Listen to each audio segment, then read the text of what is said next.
Loba carita dina kahirupan anu sok matak teu asup ku akal.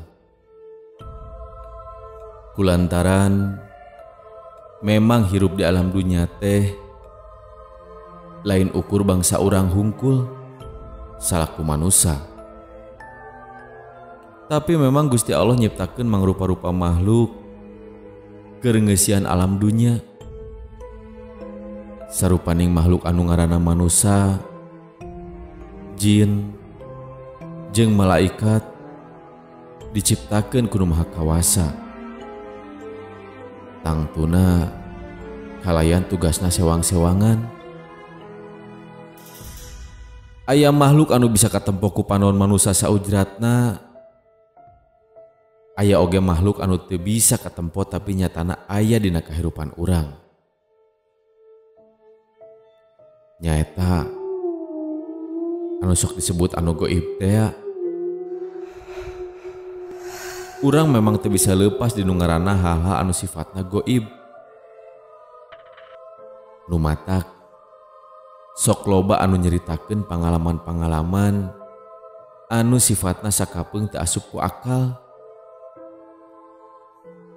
Nah eta pangalaman hal goib anu sifatna pikasieun atawa hal goib anu sifatna kudu diimanan ku urang sarerea. Kaasup pangalaman anu kungsi kealaman ku kuring.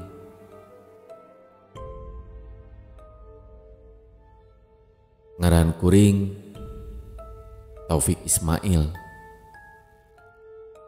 Kuring biasa dicalukan mah Mail.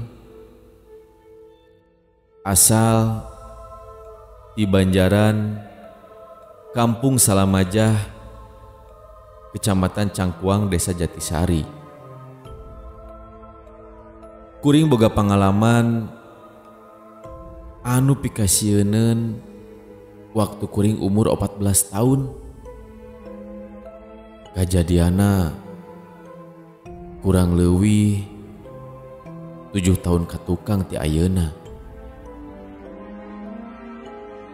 Harita kuring lamun balik sakola sok dititah ka sawah kudu jadi bapak. Sangkan ngajaga atawa ngangon meri. Maklum, bapak kuring teh tukang meri. Kuring sok nyelangan anu jadi bapak dina ngangon meri teh. Nyaeta lamun mangsana bapak kuring balik heula ka imah ku sababrek salat asar.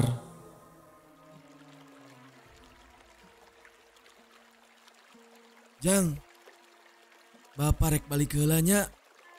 Rek asar heula. Omat, mi HP meri, ulah cileureun. Bisi asup ka kebon batur deh.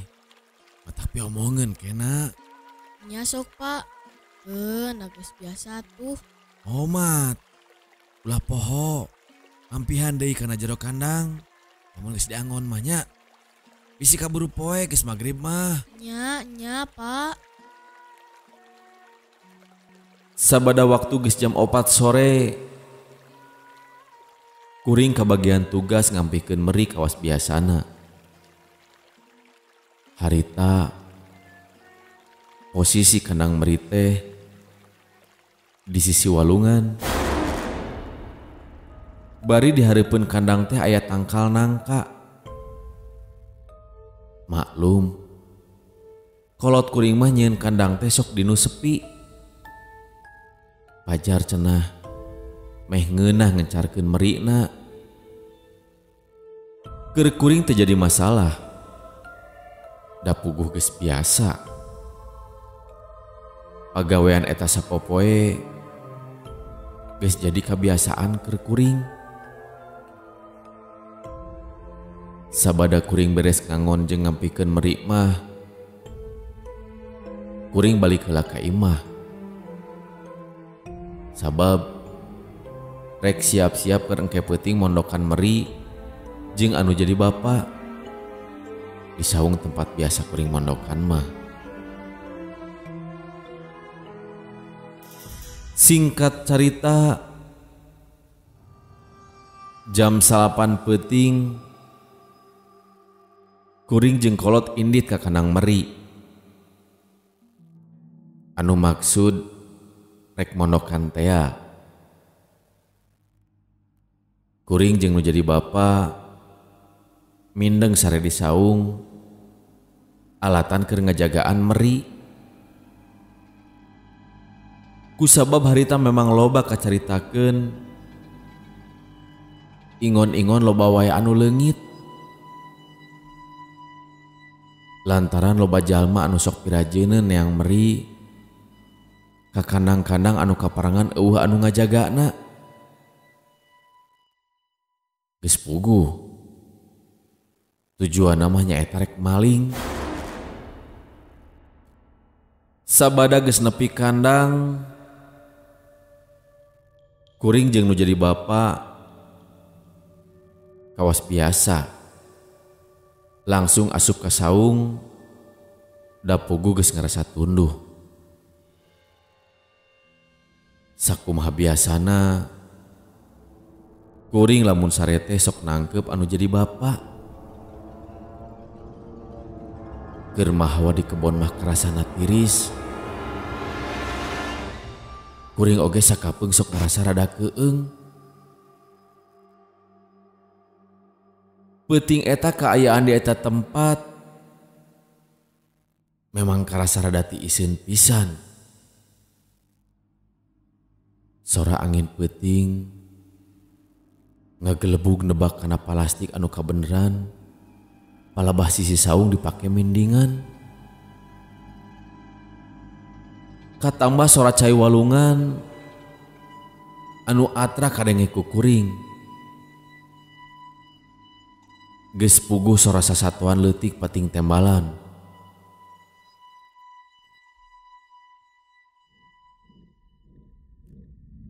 Harita pas wanci peuting Meri teh gandeng pisan meni recet kadengena. Kuring ngerasa asa beda rasaan teu kawas biasana. Tapi kuring teu pati malire kana eta kaayaan.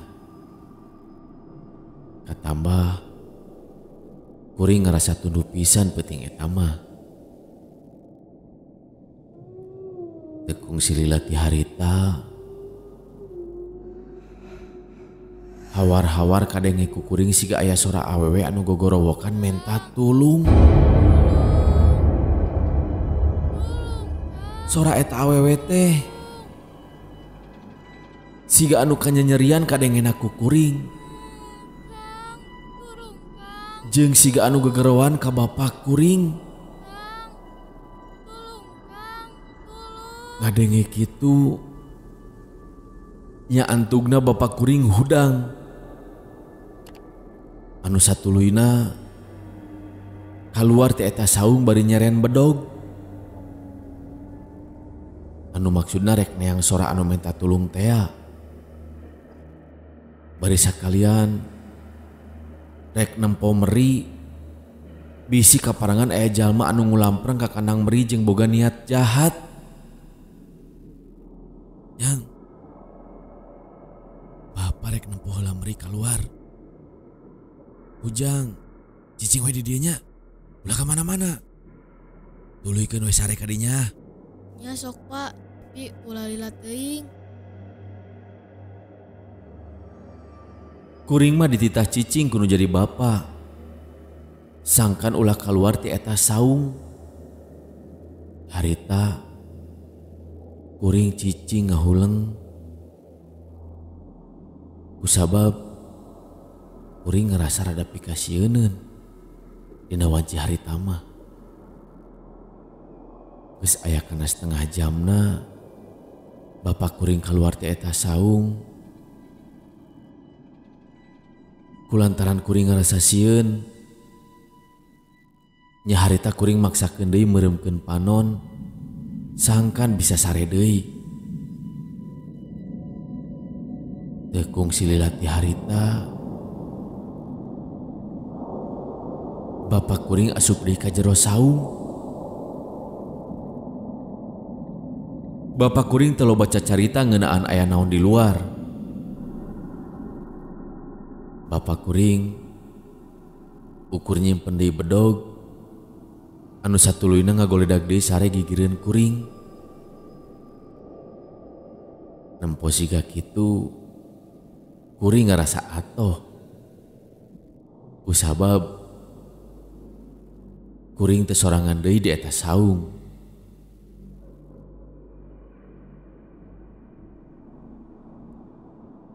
Saperti biasana kuring sare nangkep deui anu jadi bapa anu ngagoler gigireun kuring.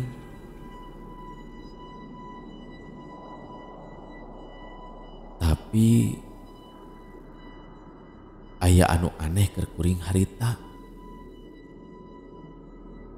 Biasana anu jadi bapak kuring lamun dikekepan ku kuring manehna sok cicing wae tara nangkep deui ka kuring. Harita mah bapak kuring sarena malik ka kuring. Barijeng manehna ngekepan ka kuring.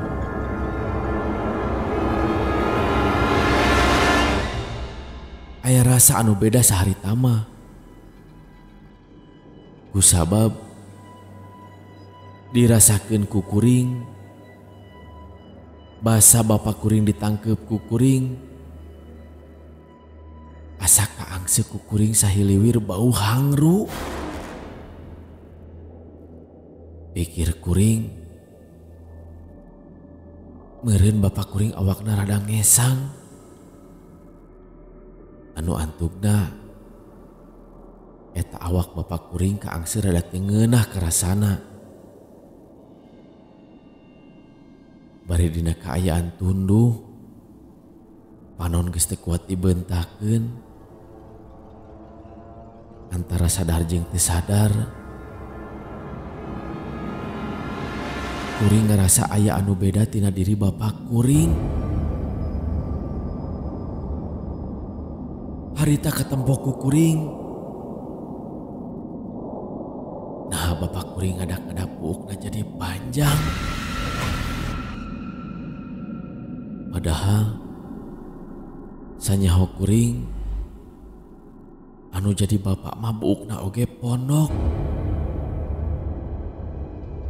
Kuring ngerasa heran nempo kaayaan siga kitu. Nah teu tinggalian kuring hungkul pedah keur kaayaan tunduh ka cida. Tapi disebutkeun ngimpi asa masih kene sadar kuring keur harita mah. Tapi nah kuring bet nempo anu jadi bapa siga sarupaning kitu.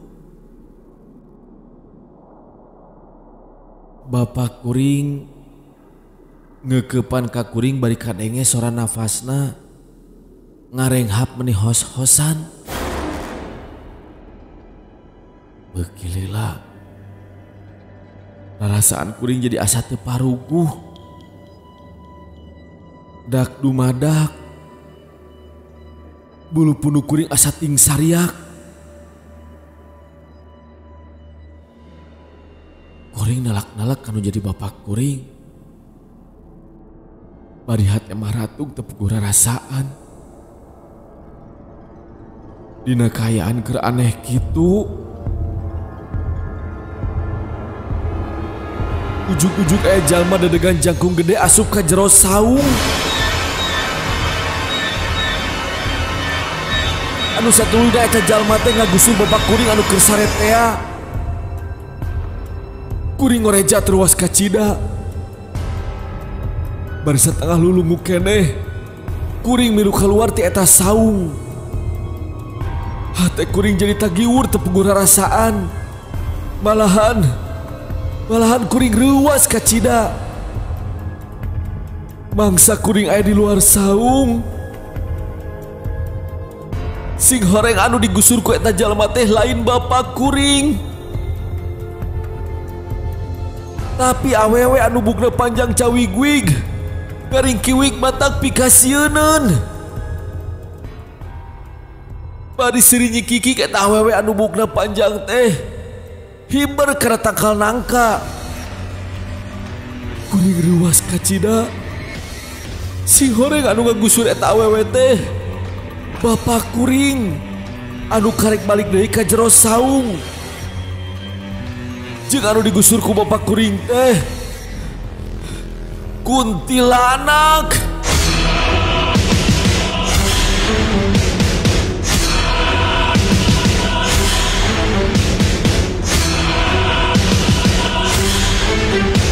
Si horeng anu sare gigireun kuring bari ngeukepan ka kuring teh lain bapak kuring.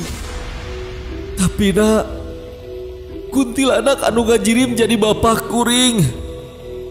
Harita kuring sieun kacida awak jadi ngeleper. Paham kuring teu bisa cacarita. Kuring ngayod-yod di sisieun saung nempo pamandangan siga kitu.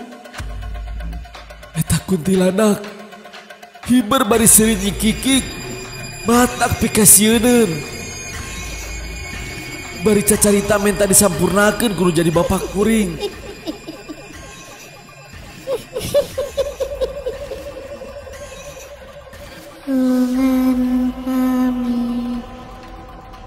Tulungan kami hanyampurnakeun.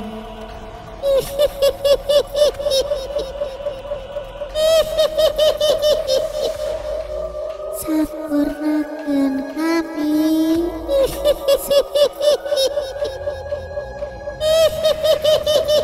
Bapak kuring katempo ku kuring manehna jajampean ngadua bari ngusir eta makhluk sangkan ingkah ti eta patempatan. Sanggeus kitu eta makhluk hiber ti eta tangkal ngiles teka tempo deui. Nempo kejadian kitu kuring setengah sadar ngedeprek di eta tempat.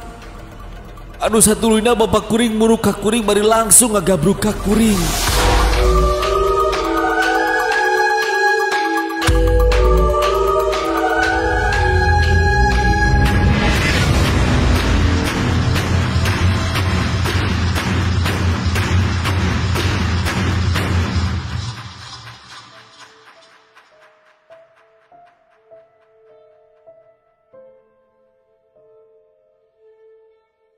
Singkat cerita, wanci isuk-isuk kuring masih kena can percaya karena kejadian anu penting kealaman ku kuring jeung bapak kuring. Masih kena kabayang-bayang ku kuring. Di harita kuring dibere cai nginum kunu jadi bapa anu eta cai teh geus diparancahan.